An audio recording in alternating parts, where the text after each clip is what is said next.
ইসলামে ঈসা আলাইহিসসালামের জন্ম পিতা ছাড়া হওয়ার ধারণা কোরআনে স্পষ্টভাবে উল্লেখিত। সূরা আল ইমরান আয়াত 144 ও সূরা মারিয়াম এ বিষয়ে বিস্তারিত বর্ণনা প্রদান করেছে। কোরআনে ঈসা আলাইহিসসালামের জন্মকে আদম আলাইহিসসালামের সৃষ্টির সাথে তুলনা করা হয়েছে, যেখানে আল্লাহ বলেন, তিনি যখন বলেন হও তখন তা হয়ে যায়। পৃথিবীতে কিছু ইসলামিক স্কলার আছে ঈসা আলাইহিসসালামের পিতা ছাড়া জন্মগ্রহণের ধারণাকে প্রশ্নবিদ্ধ করেছেন। তাদের মতে কোরআনে ঈসা আলাইহিসসালামের পিতা সম্পর্কে সরাসরি উল্লেখ না থাকলেও অন্যথায় নবীদের পিতার কথা উল্লেখ করা হয়েছে, যা থেকে ঈসা আলাইহিসসালামের পিতা থাকার সম্ভাবনা ইঙ্গিত পাওয়া যায়। তারা আরো যুক্তি দেন যে কুরআনে ঈসা আলাইহিসসালামের পিতা সম্পর্কে সরাসরি উল্লেখ না থাকলেও অন্যান্য নবীদের পিতার কথা উল্লেখ করা হয়েছে, যা থেকে ঈসা আলাইহিসসালামের পিতা থাকার সম্ভাবনা ইঙ্গিত পাওয়া যায়। সুতরাং ঈসা আলাইহিসসালামের পিতা ছাড়া জন্মগ্রহণের বিষয়টি ইসলামের মধ্যে একটি বিতর্কিত বিষয়, যেখানে বিভিন্ন মতামত বিদ্যমান। পিতা ছাড়া ঈসা নবীর জন্মের ইতিহাস কুরআন ও বাইবেলের মধ্যে অত্যন্ত গুরুত্বপূর্ণ এবং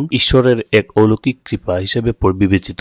ইসলাম ধর্মে এটি আল্লাহর বিশেষ নিদর্শন হিসেবে উল্লেখ করা হয়েছে। কুরআনের বর্ণনা। ইসলাম ধর্ম মতে ঈসা নবীর মা মরিয়ম আলাইহিসসালাম একজন পবিত্র এবং সৎ নারী ছিলেন। পিতা ছাড়া ঈসা নবীর জন্মের ঘটনা কুরআনের সূরা মারিয়াম এবং সূরা আলে ইমরানে উল্লেখিত রয়েছে। ঘটনাটি সংক্ষেপে বলতেছি। মরিয়মের পবিত্রতা। মরিয়ম আল্লাহর কাছে সম্পূর্ণ আত্মসমর্পণকারী ছিলেন এবং পরিপূর্ণ পবিত্র জীবনযাপন করতেন। তিনি নিয়মিত প্রার্থনা করতেন এবং আল্লাহর প্রতি ছিলেন। যখন জিব্রাইল আলাইহিসসালাম আসলেন, জিব্রাইলের আগমন। আল্লাহর নির্দেশে ফেরেশতা জিব্রাইল মারিয়মের কাছে মানব রূপে এসে তাকে পুত্র জন্মদানের সুসংবাদ দেন। মরিয়ম বিস্মিত হয়ে বললেন, আমার তো কোনো পুরুষের সঙ্গে সম্পর্ক হয়নি, তাহলে কিভাবে সন্তানের জন্ম হবে? জিব্রাইল জানান, এটি আল্লাহর ইচ্ছা এবং তিনি যা চান তা সহজেই করতে সক্ষম। আল্লাহর কুদরতে মরিয়ম গর্ভধারণ করেন এবং একাকী এক নির্জন স্থানে গিয়ে ঈসা আলাইহিসসালামের জন্ম দেন। কোরআনের উদ্ধৃতি। যখন তিনি বলেন, তোমার প্রভু বললেন, এটা আমারকে সহজ